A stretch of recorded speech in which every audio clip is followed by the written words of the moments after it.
I'm actually going to change it up on you a little bit today. I know every day's been different, but we've done a lot of work on the major muscle groups and some of the stuff that people always think about when they think about yoga. But today we're going to focus on the wrists and the hands. So I know, sounds unconventional, but trust me, all you need to do is sit comfortably on your mat and we can go ahead and get started. So from just sitting comfortably, you don't have to be anywhere special, just on your mat is fine. What we're going to do is go ahead and extend your right hand out towards me. You can just flex the palm down so the fingers face the floor. If you're not too flexible in the forearms and it doesn't quite go down all the way, that's okay too. You're just going to take the left hand, reach for the right thumb, and gently start to pull it back. So just enough until you feel a stretch and then you can stop. So today, like I said, we're going to be focusing mainly on the hands and all of the muscles throughout the forearms. We don't normally think about this part of our body in any way that needs to be stretched or worked out, I think. But if you really think about all of the things that you do, go to the index finger. If you think about all the things that we use our hands for, I mean, tons of intricate little movements. And there are dozens and dozens and dozens of muscles that run up the forearm through the hands. And this gives us an opportunity to just stretch out all of those tendons in each finger and throughout the entire wrist and hand. So as you're here again, continue to breathe just like we normally would. Try not to hold on to any stretch and go to the next finger. And you're not pulling or yanking or trying to push past any edge that kind of shows up. Just enough until you feel it. That's all you're looking for. Just a little bit. Relax the shoulders. Go to the next finger, ring finger. Just gently pull it back.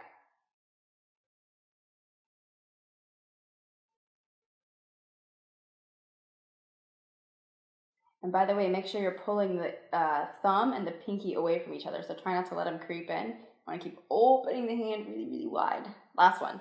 Pinky finger, gently pull it back. Just a couple breaths on this one.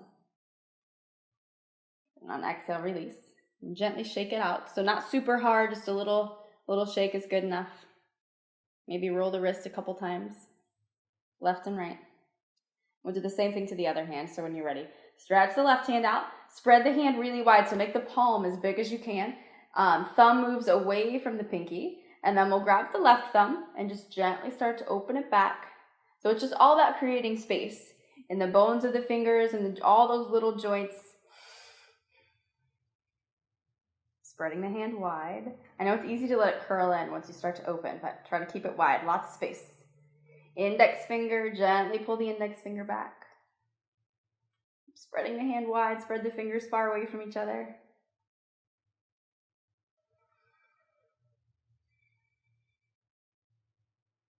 We'll come to the middle finger. I was going to make a joke about that, but decided against it. And it's another thing that I actually had a teacher tell me this a while ago, and I don't remember who it was, but I thought it was a really great point. So I can't take full credit, but it's a good thing to keep in mind anyway. You can go to the ring finger now. And doing things like this, kind of forcing ourselves to slow down a little bit and paying attention to all of these smaller muscles that need attention too, it forces us to meet our bodies in a different context, all these different parts, again, that we don't think about that much, you know? You don't think you need to, like, who would think it's possible to have tight hands, you know, right? So it's just it's good to slow down and pay attention to these smaller details. Go to the last finger, little gentle stretch. And then release. And again, you can kind of shake it out real gently. Maybe roll it left, roll it right a couple times. Nothing too jarring, just soft little rolls. Then interlace the hands in front of you. So fingers, just like you're holding hands with yourself. How adorable. And roll the hands left. So circle left. Real slow, stretching out that right wrist.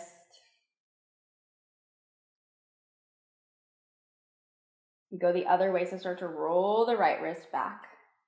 Little by little.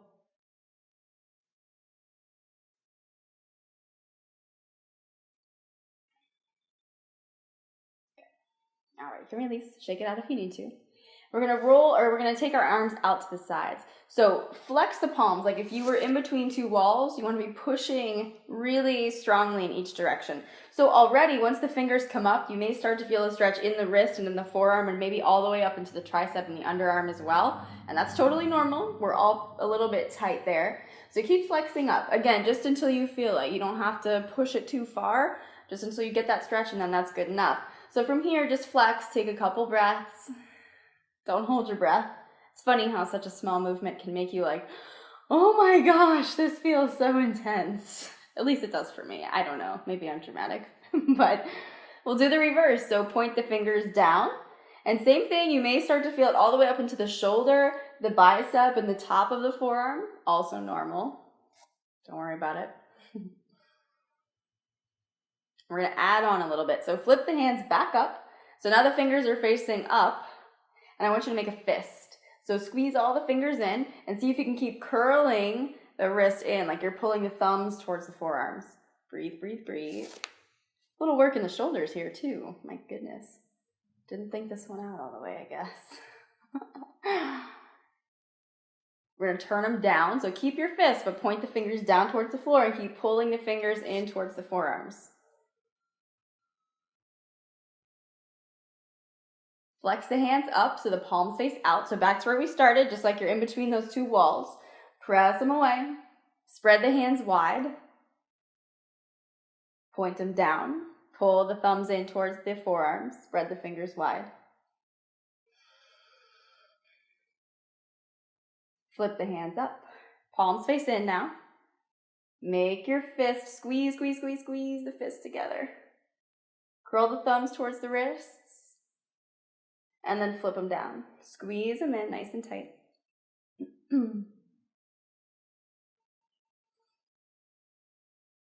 Take them to the middle. We're going to roll them out again. So interlace the fingers. Roll left. Again, just to stretch it out. Roll it right a couple times. And you can move any direction you want as long as you're even. So if you go one way, just make sure you go the other two.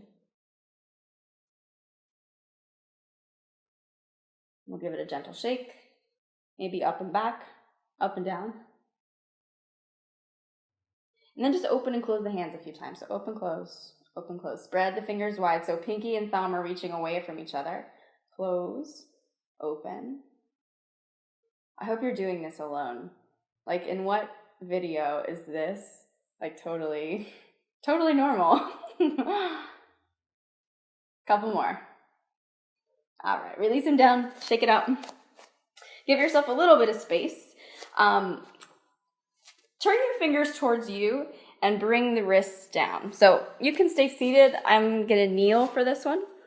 So fingers face your knees and you're just going to gently sit back.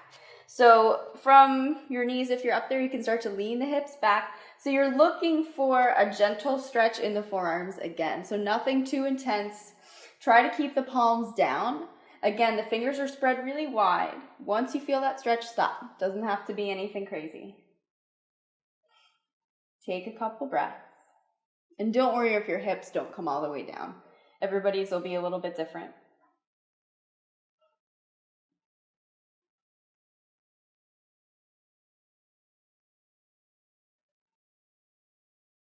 Go ahead and come on up. We're going to flip them over, so the tops of the hands are going to come down. This one can tend to be a little bit tougher for a lot of people. Me too. I mean, this one's more intense. So you want the tops of your hands to be totally flat. So thumbs and pinky fingers move far away from each other. And then again, the arms are going to stay straight. As you exhale, you can start to sit the hips back. So very gentle pressure in the tops of the hands. You don't want to injure the wrists. You're just looking for that stretch, that gentle pull. So you may not lean back very far. I'm not leaned back very far, so don't feel pressure to go all the way down. We'll just take a couple more breaths here.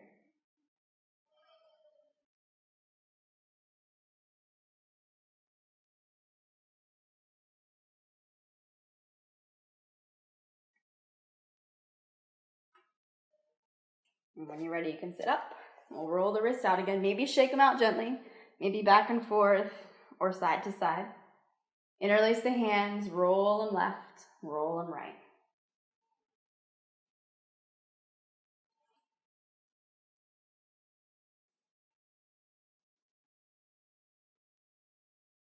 I got one more for you.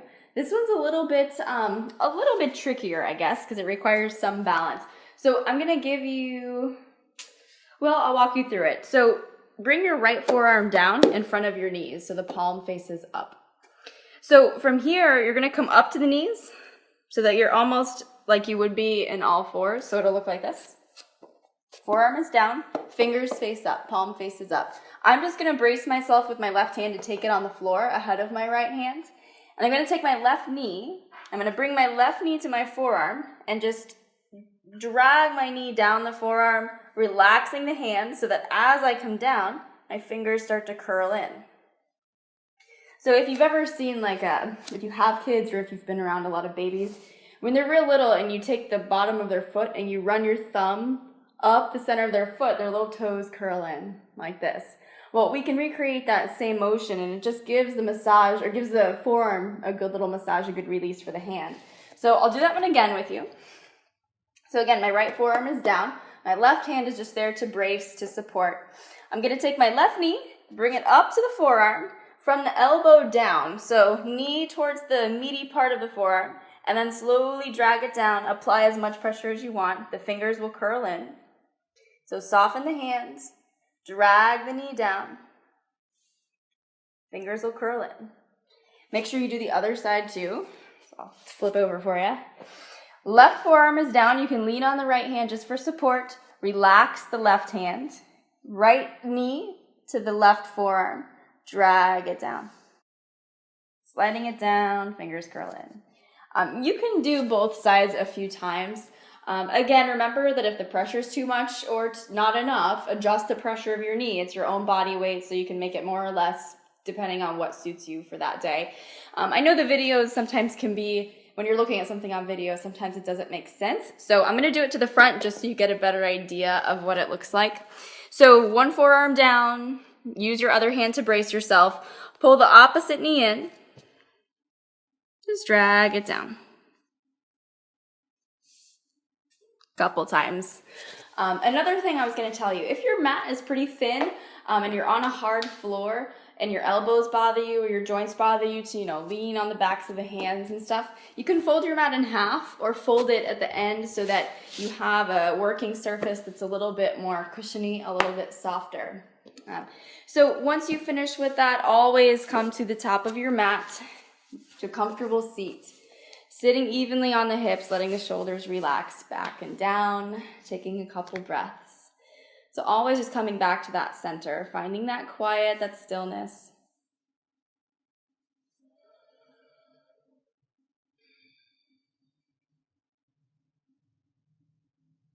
On your next inhale, sweep the arms up overhead. Bring the palms together, exhaling the hands right down to the heart center. And let the eyes open. Namaste. Great job, you guys. I'm so glad you're able to make it for that one. Come back tomorrow. We're going to be doing a hips part 2, but it's specifically for those of you that were looking for some sciatic nerve pain relief. So hips, lower back, all of that good stuff. Make sure you're there.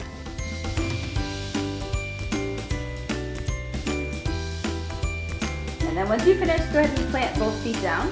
About hip width apart, just far enough away from the hips so that you have some space between the heels and the hips.